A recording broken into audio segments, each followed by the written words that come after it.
firman Tuhan yang tertulis dalam Matius 4 ayat yang keempat. Tetapi Yesus menjawab, ada tertulis, manusia hidup bukan dari roti saja, tetapi dari setiap firman yang keluar dari mulut Allah. Di dalam doa puasa harus disertai dengan membaca firman Tuhan dan melakukan aktivitas rohani lainnya. Karena dengan demikian kita sedang melaparkan manusia jasmani dan mengenyangkan manusia rohani kita. Sehingga kita bisa mencapai keadaan spiritual. Jadi jangan sampai kita berpuasa dengan kondisi kelaparan jasmani dan juga kelaparan rohani. Tingkatan dalam doa dan puasa, berpuasa hanya cara, bukan tujuan dalam kegiatan rohani kita. Tujuan kita adalah mencapai keadaan manusia rohania yang mengenakan karakter Kristus. Oleh karena itu, ada beberapa kemungkinan alasan orang berpuasa, yaitu doa dan puasa karena program gereja, doa dan puasa karena ada pergumulan, doa dan puasa karena kesadaran spiritual. Ketiga alasan ini sedang kita lakukan di dalam gerakan doa puasa yang dilakukan oleh Gereja Kemah Injil Indonesia selama 40 hari dan tinggal 10 hari ke depan. Tidak ada yang salah dari alasan-alasan ini, yang penting hasil akhirnya apakah seseorang itu mencapai keadaan rohania dan menghasilkan karakter Kristus. Ada beberapa orang berpuasa dengan cara yang tidak masuk akal. Mereka berpuasa namun tidak mencapai kondisi manusia rohania. Di dalamnya tidak ada doa, tidak ada membaca firman Tuhan, dan aktivitas rohani lainnya. Mereka hanya tidak makan dan minum. Puasa seperti ini tidak mencapai tujuan dari puasa itu sendiri. Di dalam Yesaya 58 ayat yang keempat mengatakan, sesungguhnya kamu berpuasa sambil berbantah dan berkelahi, serta memukul dengan tinju dengan tidak semena-mena. Dengan caramu berpuasa seperti sekarang ini, suaramu tidak akan didengar di tempat tinggi. Firman Tuhan ini menjelaskan, di dalam menjalankan doa dan puasa, tapi sedikit pun sifat manusia lamanya tidak berubah. Tetap ada pemarah, tetap pendendam, tetap pelit, tetap arogan, tetap cabul. Model puasa seperti ayat ini yang tidak menjadikan manusia yang lebih baik. Hal ini menjalankan puasa yang sia-sia dan tidak ada gunanya. Model puasa seperti dalam ayat ini hanyalah sia-sia, tidak ada artinya. Sebab puasa tanpa diikuti sikap hidup yang benar adalah sia-sia. Artinya, doa mereka, harapan mereka tidak akan dikabulkan oleh Tuhan. Kemudian, visi yang disampaikan Tuhan melalui doa, kita akan memperoleh visi Tuhan dalam doa dan puasa. Hanya apabila kita mencapai tujuan dari doa puasa itu sendiri. Tuhan akan membagi isi hatinya hanya kepada mereka yang mencapai tingkat yang Tuhan Yesus katakan.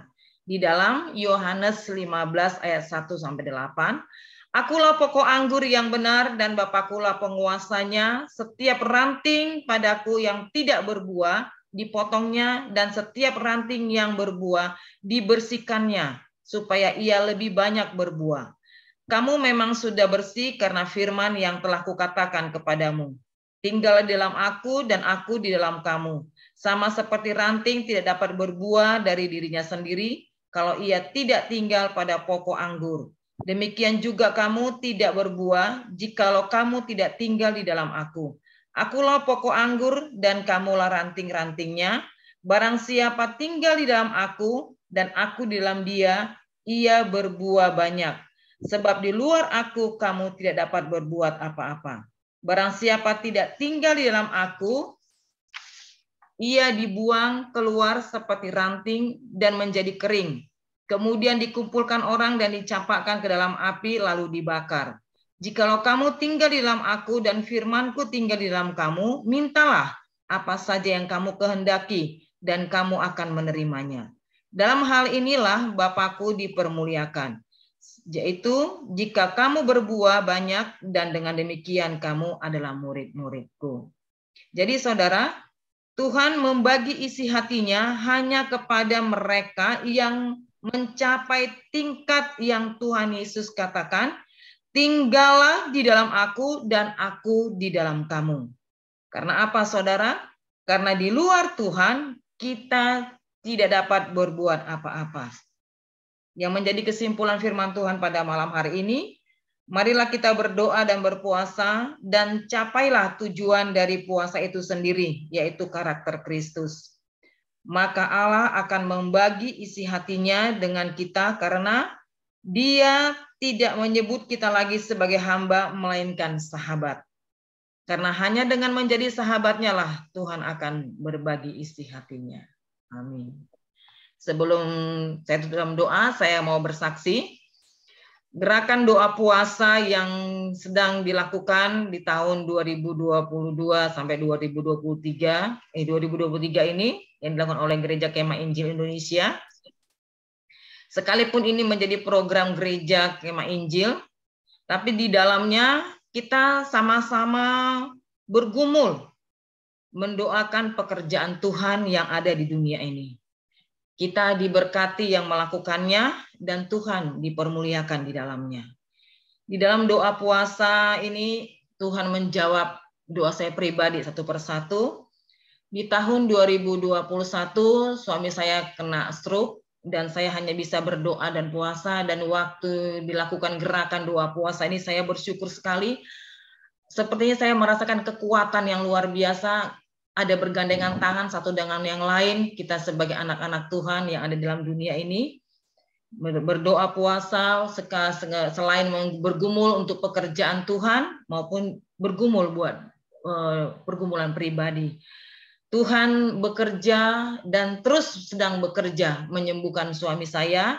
Ada perkembangan yang saya lihat, setiap dia tidur saya perhatikan, bangun tidur saya perhatikan, tapi Tuhan luar biasa bekerja.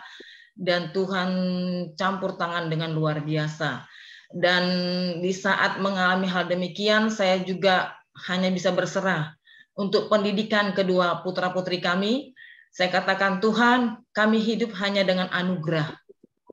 Kami hidup hanya dengan pekerjaan Tuhan. Tapi pendidikan mereka kuserahkan dalam tangan Tuhan. Tuhan campur tangan, Tuhan mencukupkan, dan Tuhan kirim anak Tuhan untuk membantu pendidikan mereka dananya. Terima kasih untuk doa puasa yang Tuhan berikan untuk saya lakukan dan juga pasti memberkati teman-teman yang lainnya. Amin. Kita berdoa, bersyukur buat firman Tuhan. Terima kasih ya Tuhan buat kuasa firman-Mu yang kami dengar pada hari ini, memberkati setiap kami. Biarlah Tuhan dengan doa puasa ini membuat hubungan kami lebih erat kepadamu, membuat Engkau memakai kami lebih heran lagi untuk melayani pekerjaan Tuhan di dalam dunia ini. Sekalipun cara manusia kami tidak mampu, tapi kuasa Tuhan mengurapi dan bekerja memakai kami, mempertambah-tambahkan hikmat dalam kehidupan kami untuk kami menjadi alat dalam tangan Tuhan, membawa jiwa-jiwa kepada Engkau. Terima kasih ya Tuhan, di dalam nama Tuhan Yesus kami berdoa. Amin.